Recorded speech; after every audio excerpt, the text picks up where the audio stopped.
करीब करीब 17 साल का वनवास, 18 महीने की जेल, 4 साल की उम्र में भी जेल जाने की नौबत आई।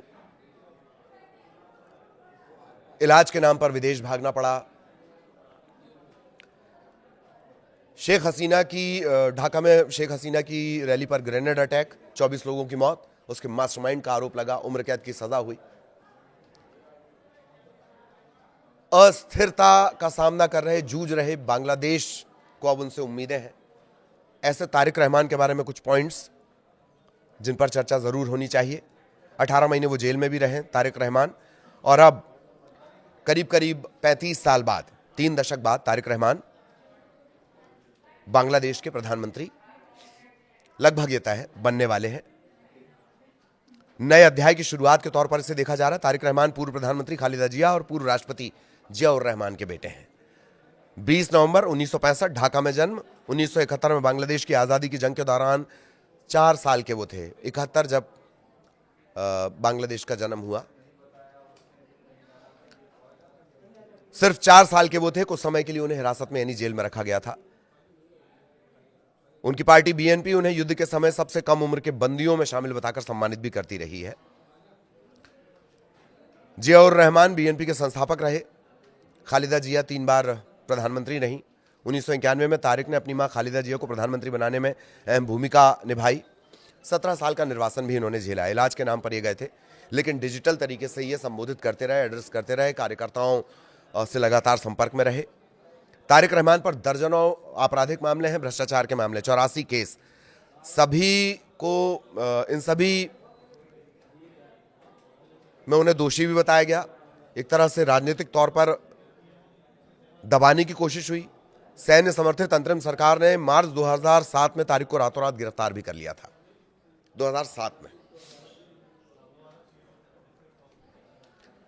जेल जाने के बाद यातनाएं झेली। 2008 में जमानत पर रिहा हुए और मेडिकल ट्रीटमेंट के बहाने लंदन चले गए, और फिर 17 साल तक वहीं रहे। वहीं से कमान बीएनपी की संभालते रहे। 2024 में शेख हसीना की सरकार गिरने के बाद जो अभी पिछला घटनाक्रम रहा तख्ता पलट के बाद, 2026 की शुरुआत में ज्यादातर बड़े मामलों में उन्हें बरी कर दिया गया। 2018 का वो मामला जिसमें उम्र कैद की सजा सुनाई गई थी, उसमें भी उन्हें बरी कर दिया गया। सुप्रीम कोर्ट ने भी यही कहा, दोषमुक्त है वो, अब बरी हैं।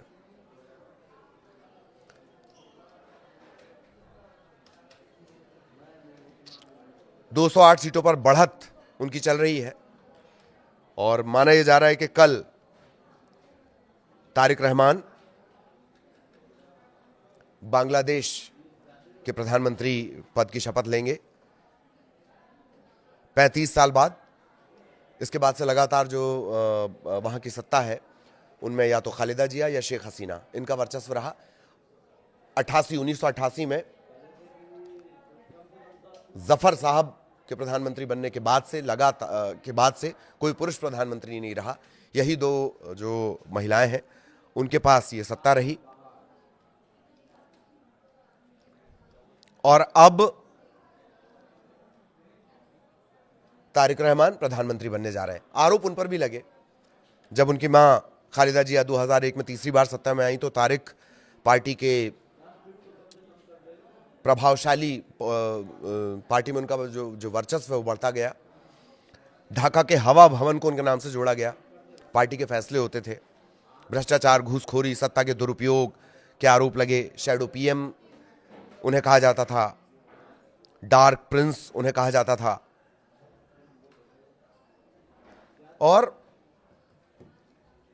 इस तरह का बड़ा दिलचस्प सफर रहा है। 1971 में, जैसे हमने आपको बताया था, 1971 में जब बांग्लादेश का जन्म हुआ, एक तरह से पाकिस्तान से अलग हुआ बांग्लादेश, तब उनकी उम्र 4 साल थी।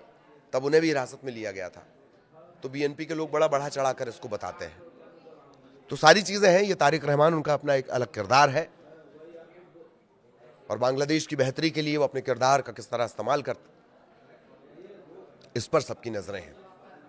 नमस्कार।